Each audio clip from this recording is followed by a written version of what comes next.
Hey everyone, welcome back to the Portfolio Prince Series 1 opening. Let's get right into it. We'll jump right back to where we cut off at part 1.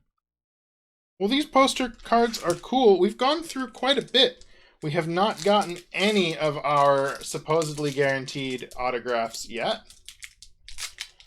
Let's see what else we can find.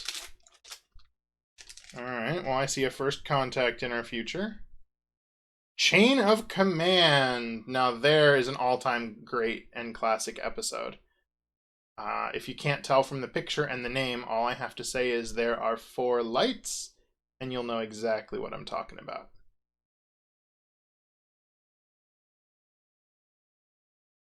Force. That's cool. I'm gonna put it over here. But we're gonna hide the damaged Wesley card in the middle of the stack because really. Oh, that might be true, Tyson. There is one of those. Luoxana was just such a bizarre character. Apparently super fun for the crew and super fun for everybody making the show, but really quite insane. What is Force of Nature? The Enterprise searches for a medical transport ship. A Ferengi ship is discovered, but it becomes clear that the Ferengi are not responsible. Oh, oh, this is the episode where some eco-terrorists lay a trap because they're really unhappy that all these ships traveling at high warp speeds are destroying their planet.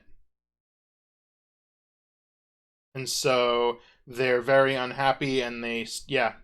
At the end of this episode, the Federation agrees to start having all of their ships fly slower. That lasts for, 1 episode, maybe 2. Much like in the real... Oh, here you go. Now there is another super famous classic episode. The Inner Light. I don't think I need to say too much more there. But this is where the Resican flute comes from. Rascals. Again with the upside downness. Rascals.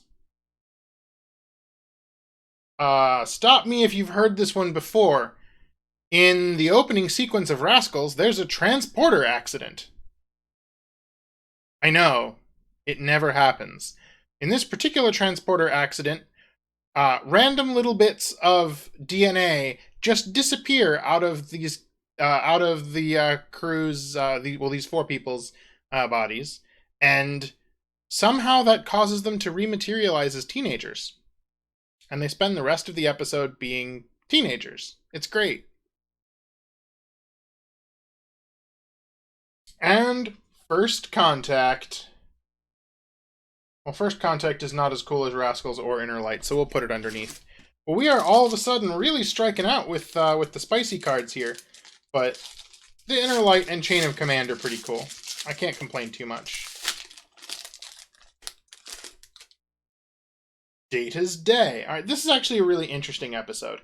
Data's Day is... So we talked about earlier The Measure of a Man, one of the best early episodes, where Commander Bruce Maddox or Captain Bruce Maddox, one or the other, wanted to take Data apart and find out how he works. Well, they sort of become friends after that somehow. And so Data decides to do a full recording of all of his thoughts over the course of a day of his life. And so this just covers a full day and all the things Data does in that day. Some of them completely ordinary, some of them special, like attending Miles O'Brien's wedding. Hello, Stephanie. Welcome. These are super cool. I'm glad you could come and join us. Times Squared. I don't really remember Times Squared. Let's see what we got. I remember the next one for sure. It's right there in the name. Times Squared. Oh, this was a Bizarro episode. Yeah, there's 2 Captain Picards, 6 hours apart. Yes. All right. Deja Q. So which Q episode is Deja Q? I know it's a Q episode. Which one?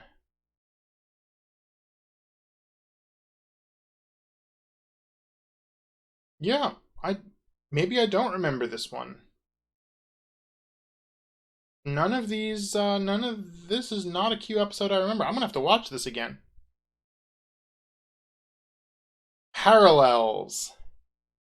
Parallels, I'm pretty sure, is the episode with infinitely many Worfs, who all are returning to the Enterprise on a shuttlecraft after having competed in a Batleth tournament. And depending on which parallel universe we're talking about, he either won, of course, because he's Worf, the greatest there ever was, or did poorly because somebody cheated.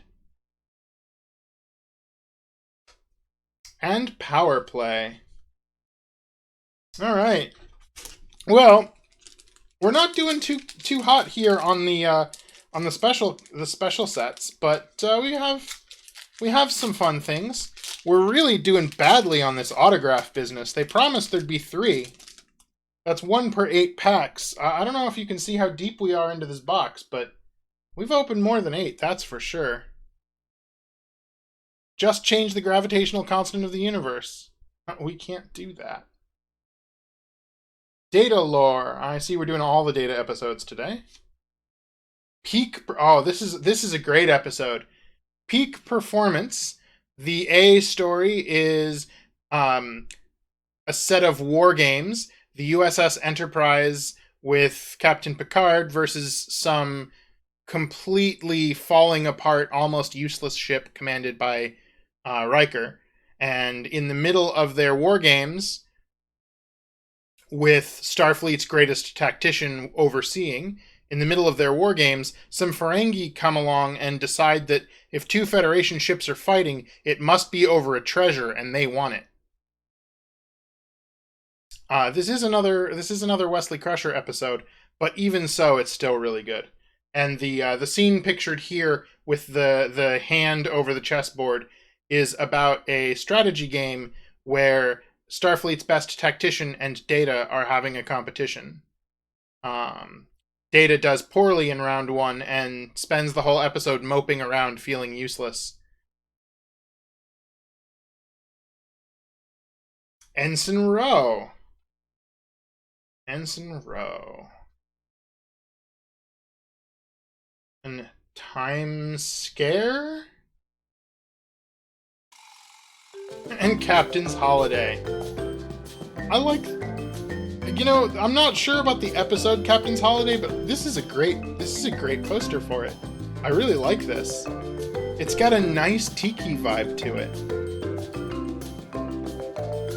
Yeah, it was actually a really good Wesley episode. I agree, Tyson.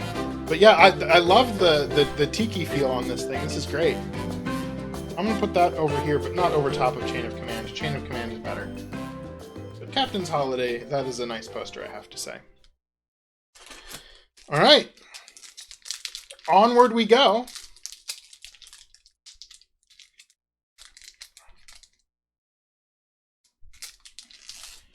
I swear there's autograph cards in these boxes. They promised. Well, maybe we're not getting very many because we have all the good ones. Maybe that's how it works. We'll see. Sarek. Well, that looks like it's got some Leonard Nimoy in it, doesn't it? Frame of Mind.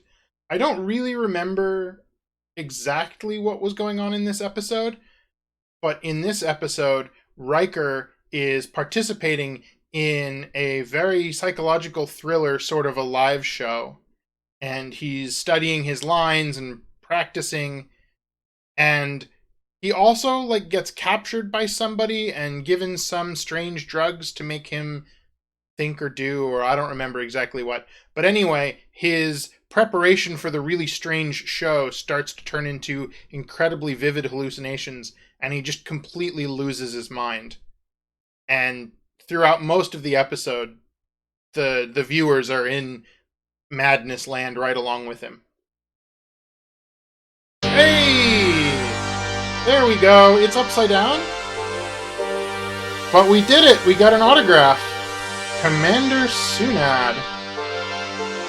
I don't actually know who that is, but let's see what it says on the back. Congratulations! This limited edition card has been personally signed by Charles Dennis as Commander Sunad in Transfigurations. Alright, does anybody remember Commander Sunad or Transfigurations? Pen Pals. I don't think we've gotten Transfigurations, the card, yet, so I can't flip it over to go see what it is. And Unification, Part 1. Another Leonard Nimoy episode. The unification here being Vulcan and Romulan. Or Vulcan and Romulus, I guess. Well, that's very cool. Alright, well, I'm going to put this just here. And we'll see if we get... What's the name of the episode? Transfigurations. Oh. I don't know if I can get the camera to show you. But they've got some watermark on the back of this. The front is clear. I guess that makes sense. I needed to sign it. There's a little nick on that one corner, but I mean, these cards had to be hand-signed before they put them in the packs, so I suppose that's to be expected. Very cool. Yeah, I don't remember either, Tyson. I'm super curious now. Hopefully, it is an odd-numbered episode, in which case there's a pretty good chance that the card is in here somewhere. If not, well, I do have hiding in this cabinet behind me a Series 2 box that has all of the even-numbered episodes. We can always take a look in there. Whoa, falling apart here. The Host. Love is a strange thing. Okay, sure. I hear a giant truck rolling outside. I have a funny feeling. Our very first duplicate. 11001001. Actually, we've done pretty well. I'm pretty sure that is our first duplicate. We've done pretty well.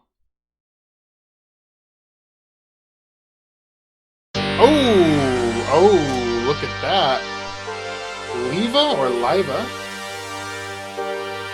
There's our second duplicate in a matter of time.